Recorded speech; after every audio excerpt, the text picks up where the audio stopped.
So you're watching this video because you're paying your Part B premium. For most people, it's $185 every month coming out of your Social Security check. What you don't know is you can qualify to get that Part B reduction back into your Social Security check. So what is Medicare Part B? Well, when it comes to Medicare, you probably are aware on that red, white, and blue card you have Parts A and B. Part A covers hospital, Part B covers medical. Part A is actually no real cost to you if you worked 40 quarters in the United States of America, okay? Once you work 40 quarters, you get the Part A of Medicare. Part B is a monthly premium, and that's what's come out of your check every month. For most people, it'll be $185. Now, how do you get your Part B covered? You've probably seen stuff in the mail, on the TV, in the news. People call you.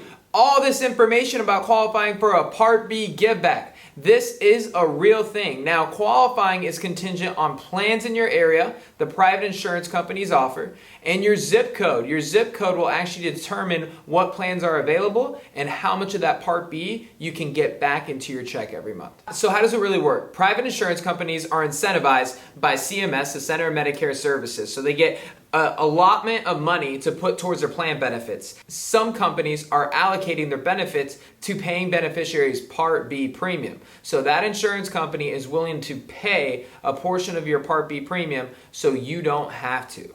That's the basics on how a Part B reduction works.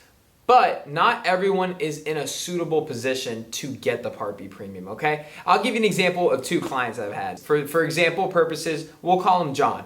John is 67. He's extremely healthy. He actually takes no medications, no prescribed medications, maybe a little over the counter. He hates the doctors, doesn't go home, doesn't see him. He has a $174 give back available to him in his area. This plan makes perfect sense for him. The copays are a little bit higher. His hospitals are a little bit higher, but John doesn't use the insurance. He sees a primary care doctor one time a year. Other than that, he's out on his boat fishing, he's hanging out with his grandkids, and he doesn't use his health insurance, and he's okay with having a little bit of a higher cost to get that money back. Now let's talk about another client. Let's just say her name is Betty.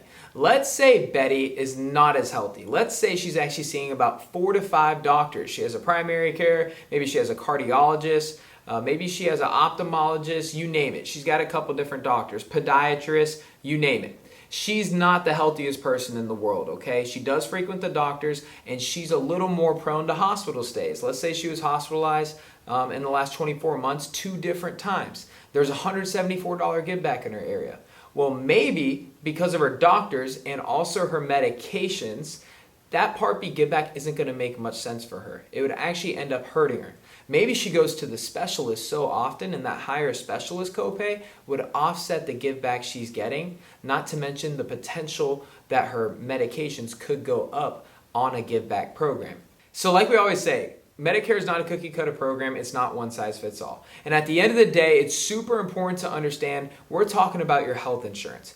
Getting a Part B give back is not the only way to save money. There's numerous other ways to save money through copayment protection so you don't pay hospital copays, through lowering your medication prescription drug costs, through lowering your specialist copays, your ambulance copays, your ER copays. There's all these other out-of-pocket costs that you can lower, which will in turn save you money. This is Alco Paramount Insurance Brokers. For more information on your options, your rights and entitlements as a Medicare beneficiary, feel free to reach out to us anytime. You can call our office, check out our website. Feel free to check out our other videos that go over copayment protection, the Inflation Reduction Act, and how those things can impact and affect your healthcare in 2025. And do not forget, if you're liking the content, guys, like and subscribe, leave a comment, helps us out. And any questions, throw them in the comments below. We'll be answering your questions, guys. Appreciate you watching, and we'll see you in the next one.